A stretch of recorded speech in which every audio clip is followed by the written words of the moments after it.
शिवलिंग स्वयं अपने साथ यहां लाने से तुमने महादेव के अनेक भक्तों को दुखी किया है। यदि स्वयं महादेव का एक भक्त अन्य भक्तों के दुख का कारण बने तो क्या महादेव स्वयं उससे प्रसन्न हो सकते हैं?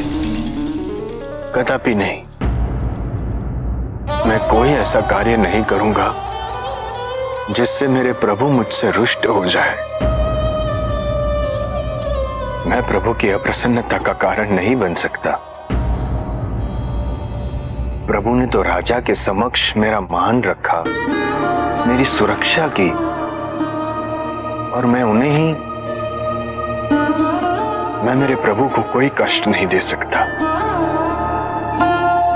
कदापि नहीं।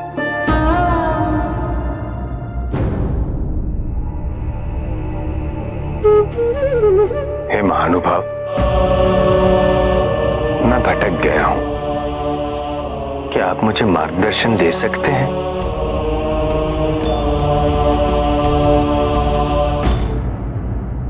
जब व्यक्ति से कोई भूल हो तो उसका प्रायश्चित भी अपनी भूल को स्वीकार करने से ही होता है। जाओ, ये स्वर्णलिंग स्वयं राजा को सौंप दो।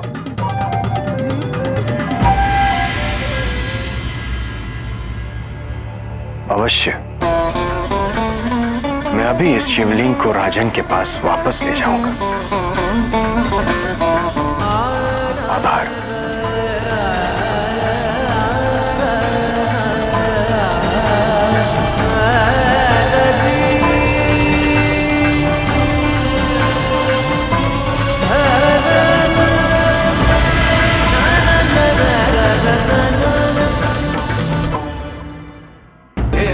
हे प्रभु, आत्मज्ञान की इस यात्रा में आप मेरा मार्गदर्शन करिए।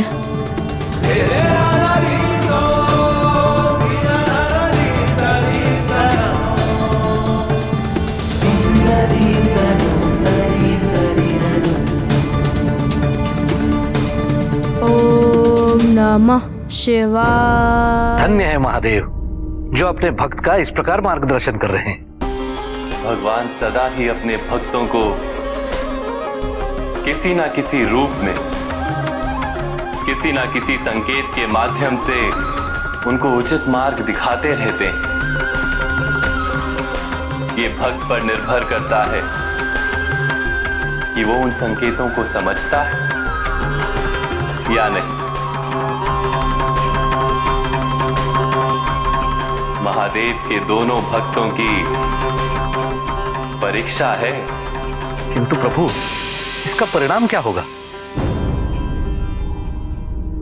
एक और महान शिव स्तोत्र की रचना होने वाली है और दूसरी ओर शिवलिंग की स्थापना। ओम नमः शिवाय। ओम नमः शिवाय। ओम नमः शिवाय। ओम नमः शिवाय। ओम नमः शिवाय। ओम नमः शिवाय। ओम नमः शिवाय। ओम नमः शिवाय। ओम नमः। दो बूंद जल पिला दो बालक। बालक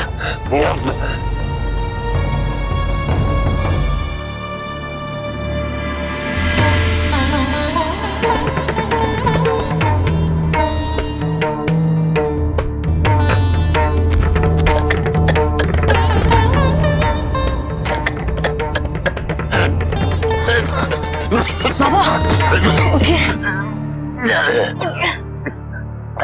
क्या हुआ? जल पिला दो। मैं भी आपके लिए जल लेकर आता हूँ।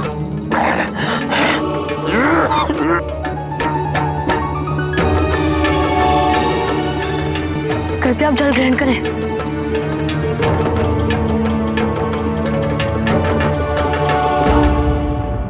ग्रहण करें? किंतु तुम्हारे हाथों से जल ग्रहण करने से पूर्व मैं तुम्हारा गोत्र जानना चाहता हूं। तुम्हारा वर्ण क्या है? किंतु मेरे वर्ण का आपके जल ग्रहण करने से क्या संबंध है? इस समय आपको जल की आवश्यकता है, कि प्राण संकट में है। कृपया आप इसे ग्रहण करें। मैं अज्ञात व्यक्ति के हाथों कुछ ग्रहण नहीं कर सकता। हमारे शास्त्रों में लिखा है कि ऐसा करने से व्यक्ति की बुद्धि भ्रष्ट हो जाती है। देखिए, मैं महादेव का भक्त हूं। मैं इस प्रकार के भेदभावों को नहीं मानता। मेरी दृष्टि में सब एक समान है। आप ग्रहण करें। नहीं बालक, मैं तुम्हारे हाथों से ही ग्रहण नहीं कर सकता। यदि यहाँ समीप में ही कोई सरोवर होता तो अवश्य ही अंतिम इच्छा पूर्ण हो जाती, किंतु ऐसा प्रतीत हो रहा है कि ये इच्छा पूर्ण नहीं होगी। मुझे त्रिशित ही मृत्यु हो जाएगी मेरी।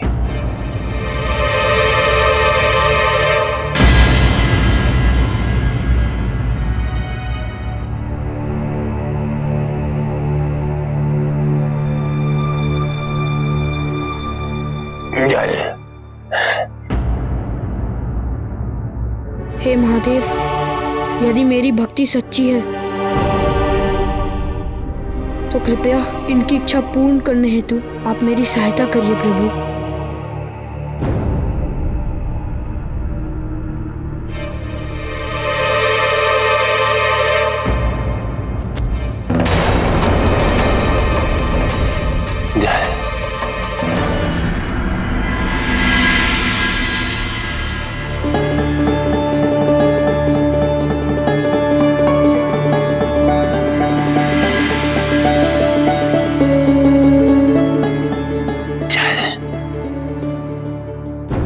गंधर्वराज, मुझे क्षमा करें। मैंने अपनी प्रजा को वचन दिया है कि शिवलिंग चुराने वाले को मृत्यु दंड अवश्य दूंगा। अब मैं अपने वचन से पीछे नहीं हट सकता। हे पुष्पदंत, आपने अपना अपराध स्वीकार करके उचित किया, इसके लिए मैं आपकी प्रशंसा भी करता हूं। मेरी प्रजा के लिए आप एक बहुत बड़ा उदाहरण हैं। किंतु मंदिर में चोरी एक घोर अपराध है, और भगवान के घर में चोरी करने वाले को मृत्यु दंड ही दिया जाता है।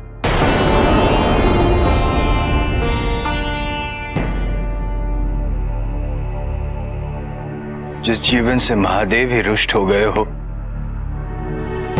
उस निरर्थक जीवन की क्या उपयोगिता।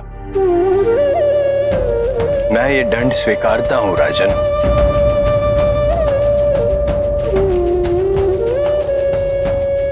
नियम अनुसार पुष्पदंत को मृत्युदंड समस्त प्रजा के सामने दिया जाएगा। महाराज, पुष्पदंत महादेव के महान भक्तों की श्रेणी में आते हैं। इस बात का प्रमाण तो तभी मिल गया था जब आप लोगों के समक्ष पुष्पदंत द्वारा अर्पित पुष्प महादेव ने स्वीकार कर लिए थे। मैं मानता हूं आप दंड देने हेतु वचनबद्ध हैं, किंतु मृत्युदंड ही आवश्यक है। यदि यह संभव होता तो आपके कहने की कोई आवश्यकता ही नहीं थी। नियम नियम होता है गंधर्वराज। यदि ये महादेव के सच्चे भक्त हैं, तब महादेव ही इनकी रक्षा करें।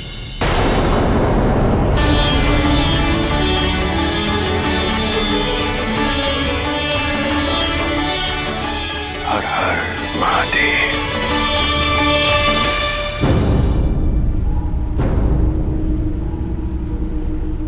बाबा, अब आप इस सरोवर से जल ग्रहण करें।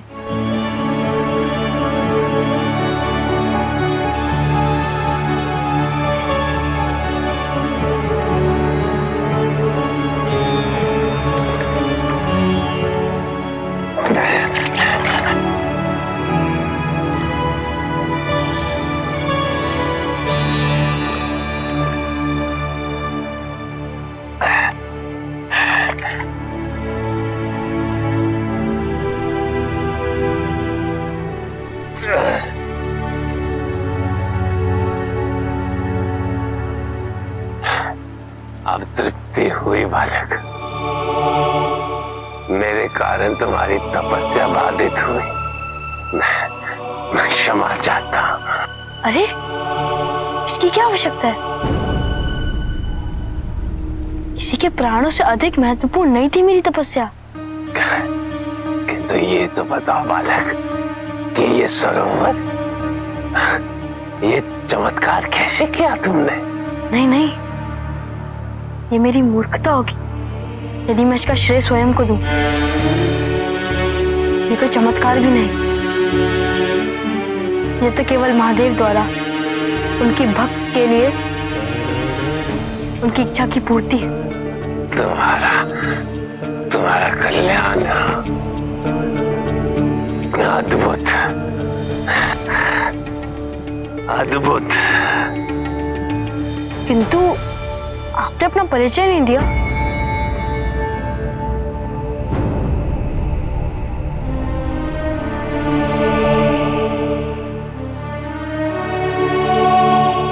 परिचय?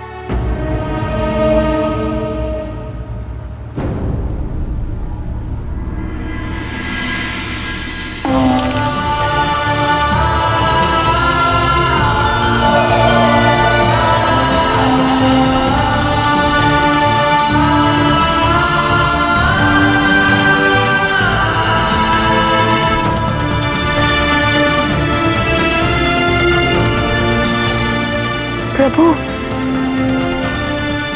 आप मेरे साथ, मेरे समक्ष, मैं तो धन्य हो गया प्रभु। आत्मज्ञान की यात्रा का एक अत्यंत महत्वपूर्ण चरण संपूर्ण हुआ काल। जाओ अपने राज्य लौटो। वहां एक उत्तरदायित्व तुम्हारी प्रतीक्षा कर रहा है। अवश्य प्रभु, अवश्य।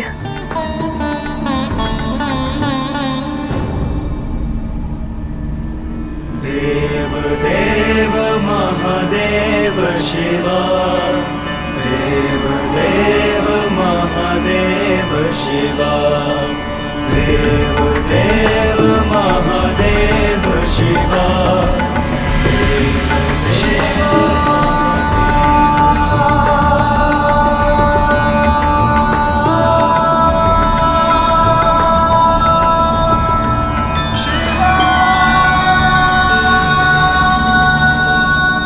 मेरी ऊर्जा यहां सदैव विद्यमान रहे और ये लिंग कालभीरेश्वर के नाम से प्रसिद्ध होगा। ओम नमः शिवाय, ओम नमः शिवाय, ओम नमः शिवाय, ओम नमः शिवाय, ओम नमः शिवाय। महाराज, मैं पुष्पदंत से कुछ क्षण बात करने की अनुमति चाहता हूं।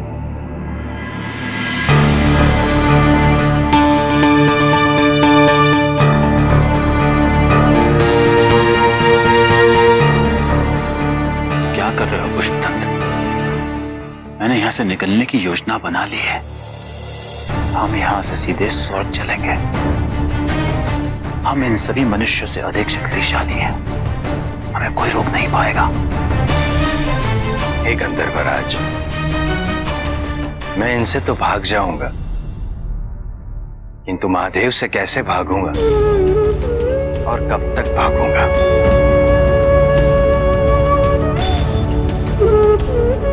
मैं इस दंड को महादेव की अनिच्छा नहीं, इच्छा समझकर स्वीकार रहा हूं गंधर्वराज। यही मेरे कर्मों का फल है। मत रोकिए इन्हें। पुष्पदंत, यदि जीवित रहोगे तो प्रायश्चित करने की संभावना भी रहेगी। मेरा दंड ये मेरा प्रायश्चित है।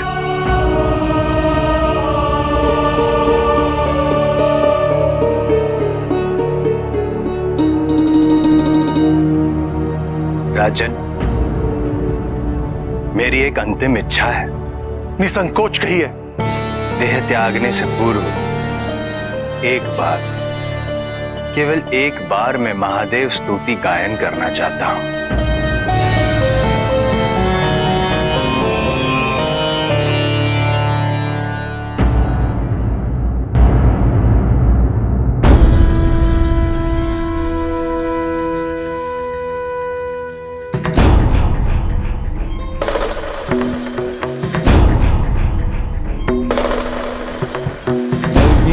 पारं ते परमविदुषो यद्य सदृशि श्रुतिर्ब्रह्मादिनामपि तदवसन्नास्त्वयि गिरः अथावाच सर्व समतिपरिणामवति गृह्णन् ममावेश स्तोत्रे निरपवाद परिकरः।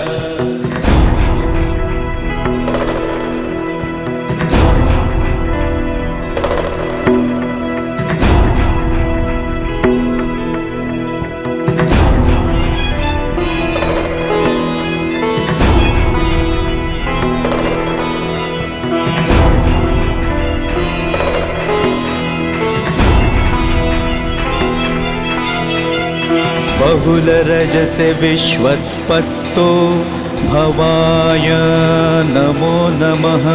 प्रबलतमसे तत्संहारे हराय नमो नमः। जनसुखकृते सत्त्वोद्रिक्तौ मृडाय नमो नमः। प्रमहसि पदे निस्रैगुण्ये शिवाय नमो नमः। बहुलरजसे विश्वत्पत्तौ भवाय नमो नमः। प्रबलतमसि तत्संहारे हराय नमो नमः। जनसुखकृते सत्त्वोद्रिक्तौ मृडाय नमो नमः। प्रमहसि पदे निस्रैगुण्ये शिवाय नमो नमः। तव तत्त्वं न जानामि कीदृशोऽसि महेश्वर। यादृशोऽसि महादेव तादृशाय नमो नमः। एककालं द्विकालं वा त्रिकालं यः पठेन्नरः सर्वपापविनिर्मुक्तः शिवलोके महीयते। तव तत्त्वं न जानामि कीदृशोऽसि महेश्वर। यादृशोऽसि महादेव तादृशाय नमो नमः। एककालं द्विकालं वा त्रिकालं यः पठेन्नरः सर्वपापविनिर्मुक्तः शिवलोके महीयते। श्रीपुष्पदन्तमुख पंकज निर्गतेन स्तोत्रेण किल्बिष हरेण हरप्रियेण कंठस्थितेन पठितेन समाहितेन सुप्रीणितो भवति भूतपतिर्महेशः। श्रीपुष्पदन्तमुख पंकज निर्गतेन स्तोत्रेण